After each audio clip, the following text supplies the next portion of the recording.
Hello everyone, welcome back to my channel. This is gonna be a channel message and then I'll post some cards. So actually, I don't know what I'm saying. I don't have a channel message. I'm just gonna go straight into the cards. I do intend that this message finds whoever needs to hear it right in this moment. And I want this to be a message that is kind of urgent, not just it's gonna be timeless, of course, so whenever you find this, it'll be for you, but it's something of a bit of urgency, not in a stressful way, but just like, hey, you should know about this. So let me scoot these to your view. Seven of Swords, the World, Page of Wands reverse, the Sun, and Four of Pentacles. So I'm already sensing why this was coming through as a bit of an urgent message, and it's urgent in a way that it wants to assure you or reassure you of something. Kind of like if there's a kid and they start freaking out, let's say they just dropped their ice cream and they're starting to cry, have this meltdown. You're like, hey, it's okay, it's fine, we'll get another one. So it's that type of energy, that type of urgency of like spirit wanting to urgently comfort you or let you know that something isn't one way that you're thinking it is. So this is a situation that your deeper knowing is to trust it with the world here. Like you have this inner sense that it is all working out. You don't feel like you're being attacked or like you need to protect yourself, but on the surface there could be some details or some layers to this that make it seem suspicious or make it seem like you can't trust it even though you have that inner knowing.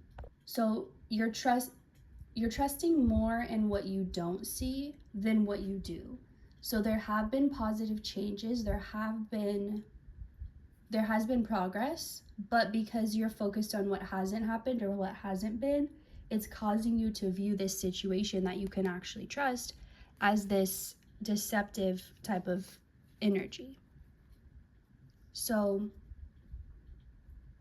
but whatever's happening, like this cycle, it's bigger than your feelings, which is wanting to come through. That maybe that's going to help you to just remind yourself, this is bigger than my feelings. So maybe you're worried like, oh no, like will my feelings mess it up, or am I like, there's a sense of you needing to understand your fears right now about this situation. Don't hold any weight to what's actually happening. It isn't to make you feel powerless or be like, it doesn't matter what you think or feel, it doesn't have any effect.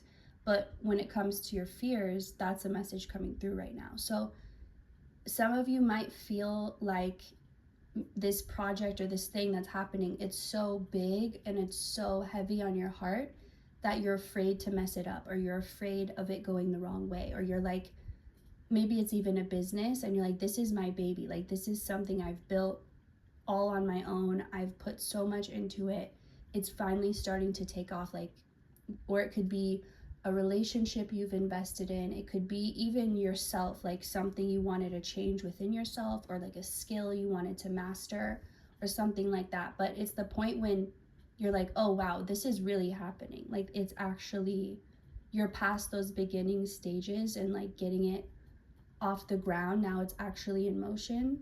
So you have this fear of like, what if I mess it up, or what if I, but you can't. Like it's so,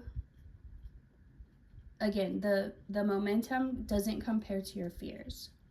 So just keep reminding yourself that every time you feel like, well, if I have, I had 5 minutes of a negative thought about this, is that gonna throw it off? Is that gonna ruin everything? Is that gonna put me on a timeline where it doesn't happen or it turns out bad? No.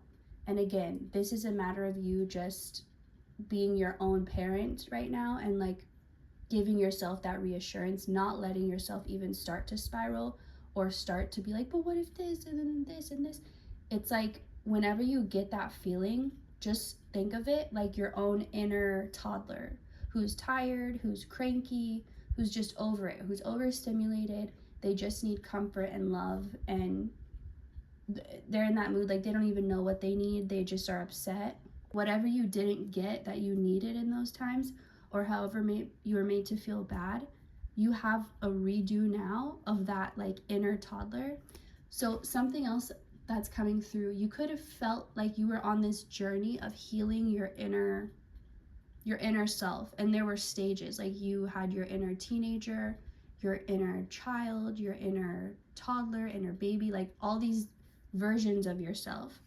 And it's almost like it started, or for some of you it could have started as like healing as the version of you, and then healing as a slightly younger version, and then a teen version. Like it could have gone backwards in time, like not starting from a baby to getting older, but starting from that older going back down to a baby. That it doesn't make sense or resonate to you, then that's, you can disregard that. But you probably have been in your own way just working through these, healing these inner parts of yourself, and like whatever stage you're at now, it's this inner toddler, this inner baby, like, well, not baby but toddler, of like all that they are focused on is their needs. Like they're not being selfish, they're not being manipulative. It's natural in that stage for them to be like, oh, I can move my body, I can ask for things, I can say no, I have some sense of power and control, because they're moving out of the baby stage. Anyway, I'm going too deep into that, it's not important. But don't judge that inner part of yourself. Just comfort it like a parent would, and but also don't indulge it. Don't be like, maybe you're right, maybe I should be afraid too. Just be that higher authority, higher maturity for that inner part of yourself. Okay. And that's going to help you move any stagnant energy you're experiencing right now. If you are experiencing any stagnant energy, that's going to help releasing that judgment and just letting yourself feel, and letting yourself be bratty or spoiled or any of these other words that other people have projected on you when you were just trying to get what you need. So justice in reverse. This time is about you getting your own justice. And this doesn't mean you have to like fix everything that happened to you, or that you have to make everyone pay personally. This is just saying you're being given opportunities and chances to get your lick back, is what I heard. But, or to like get your own, okay, when you sometimes will get something in the mail and it's like a settlement, and it's like for $25 or something, usually not anything, but it's like, if you were a part of this from this date to this, like you're entitled to, and you don't really have to do anything.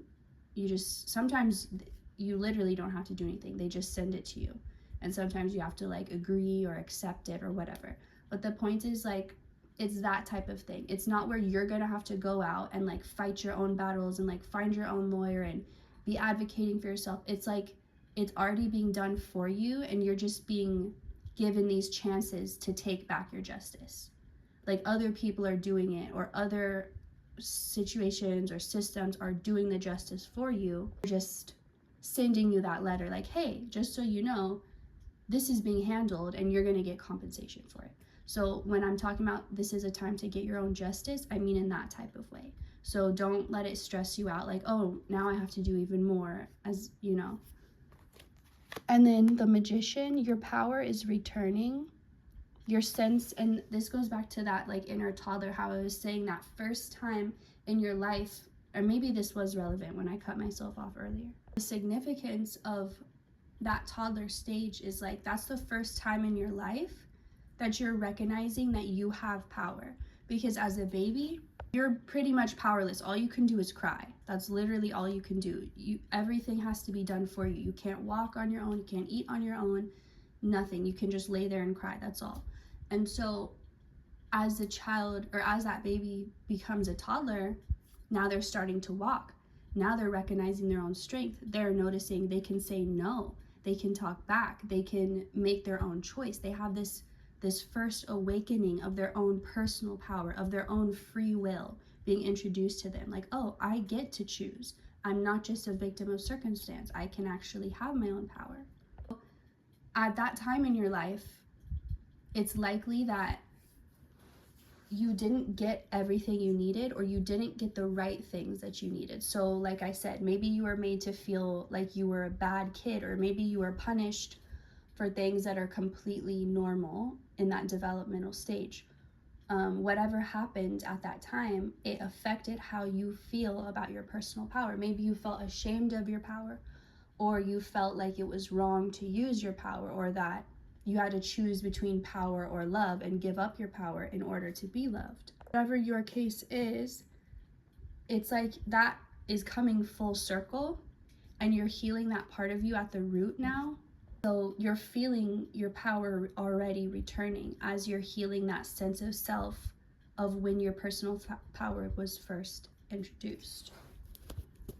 So you could even possibly be noticing connections to like whenever you were that age, maybe like there's a song you remember and like you've been listening to it, or maybe even you remember like a certain stuffed animal or like a certain style you had, or anything you can remember, and maybe it's in a way mirroring back somehow in your current life. Doesn't have to be. So you're getting a chance to, and similar to how I said with the justice of like you're getting the opportunities to bring yourself justice, but not in a way of like you having to do all the work. You're also getting a way, or you're getting opportunities to give yourself that love that you needed back then. More than love, or the specific type of love, is like acceptance. You needed acceptance. You needed to know that even when you're a little cranky toddler throwing a fit, you're still just as deserving of love as when you're a sweet, cute baby that everyone's like oohing and awing over. Like you're just as deserving of love when you're throwing a fit. And I think that's the core of what you didn't feel accepted. You didn't feel loved being yourself, and it started all the way back then. But you're being given opportunities now to heal that, and not in a way of like you having to do all the work, but like they're being presented to you. Like, here's an opportunity you can, and it's like being made easier for you. And I don't know how that's going to show up in everyone's individual life, but I'm just getting that it's going to be easy. Like, it's not something you have to make happen. It's something someone's bringing to you. This Queen of Pentacles, you could feel ungrounded right now. Like you're aware of your power, but you're slightly disconnected from it. But you know you're going back to it. So it's like a temporary, it's kind of like if her home base was like this throne and this forest, but like, sorry, it's not even holding it in view. If her home base was this forest and this throne, but then every now and then she like leaves temporarily to go on a full moon to go like bathe in the moonlight or something. So it's this energy of like temporarily you're away from home, or you're away from yourself, or you're away not in a permanent way, but just in a purposefully disconnected way. And I think you know that. So you're not, this is probably just a confirmation. Like, don't worry if you feel extra ungrounded or like disconnected from yourself, because it's just a natural ebb and flow, and you'll go back to that. So let's see. Hostiles. What's this about? Okay, right now, whatever you perceive as being against you or not working out for you is actually going to present as opportunity. So let me put it this way. Let's go back to that metaphor of like you're the queen or the king of your castle. And let's say you see like an enemy, or maybe you don't know they're enemies, they're just unknown. So you're like, who are those strangers approaching my castle? So obviously your first instinct is like, well, let's protect ourselves. We don't know who they are. We don't know if they're friendly or if they want trouble. So your first instinct is to protect yourself, your kingdom. But there's something about like these people, they may look rough on the outside, and this doesn't have to be literal people. This is like situations that appear kind of like going back to the original message of like things may look suspicious. Things may look, I mean, if this guy's approaching, he doesn't look very friendly, obviously. And so it's like on the surface, things may appear suspicious, dangerous, untrustworthy. But you're at a place now that you can trust that nothing of that caliber, I'm hearing, but like nothing of that level can reach you. So if you are interpreting something as that, and you have that inner knowing, like your intuition isn't telling you it, it's your intuition is telling you everything's good, but your brain and your mind is like, but this doesn't look right, or why is this going this way, this shouldn't be like this, why are the, it's like trying to fill in the blanks and prove your fears right. Like, no, this is why I'm suspicious, this is why I'm afraid. But the thing is, even though they present this way on the outside, they're actually coming in as opportunities to help you either get your justice or heal in the places that you haven't been able to yet. The closing message, or to sum this reading all up, is that don't let yourself be thrown off by the way things appear. Trust your inner knowing that it's all working out, and trust that the parts of you that perceive something as suspicious are the parts you're leaving behind, the parts you're healing, the parts that are getting justice. So you really don't have to worry. Don't trust that feeling, that brain mental feeling of like, I can't trust this. Trust your inner intuition that is leading you this way and leading these people and situations to you on purpose, because they are opportunities. So replace fear with curiosity, and replace potential problems with potential opportunities, because that's the truth of it. So even though that's closing, for some reason, I want to pull one last card from this deck. Might be an extra. Okay, this one flew off camera, but at the garden gate. And door to romance. Okay, so bonus message, if you made it this far in the video, then this is definitely for you, because this wasn't even a romantic type of message, but it's pretty clear here. You're at the door or at the gate of a big potential romance, and you'll know that this is for you because you already feel this. But if there's like no one coming to mind and you're like, that's not my story at all, then this might not be for you. Still could be, but this is really for people who already feel a sense of this. I'm being drawn to the gate here, and then okay, I just noticed this about this picture. So I always thought it was a picture of like a heart locked in a cage, but I was about to do that to try and zoom in. How sad. But here, I'll just zoom in this way. As you can see, the heart is not locked. The heart is the lock. So it's like, that's how you get in the cage. I don't know. I mean, the cage is empty, but that's interesting. I'm just noticing that. It's like the key to getting in. Like the door's open, but if you want to open the cage, you got to go through the heart. What this is saying to me is that, and also, oh, I just noticed this little birdhouse with two. Okay. So, and threes also. You could be seeing 333 or repeating 3000.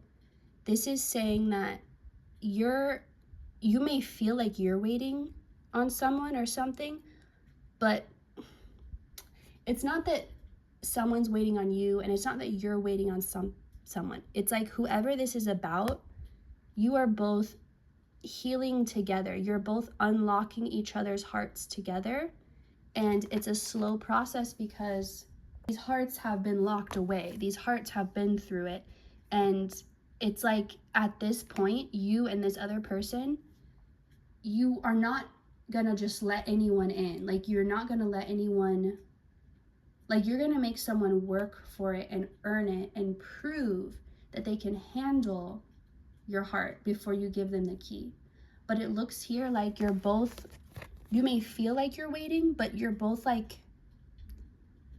I don't know why I'm now seeing an image of two people who, like, one's giving the other a kidney or something, and like you're both about to go under for surgery.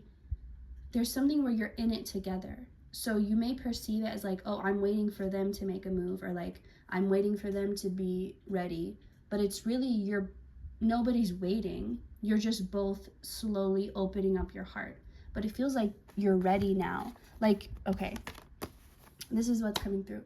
You both had to do your own individual work to like open up to your own heart. Like, you first had to let yourself reach your heart.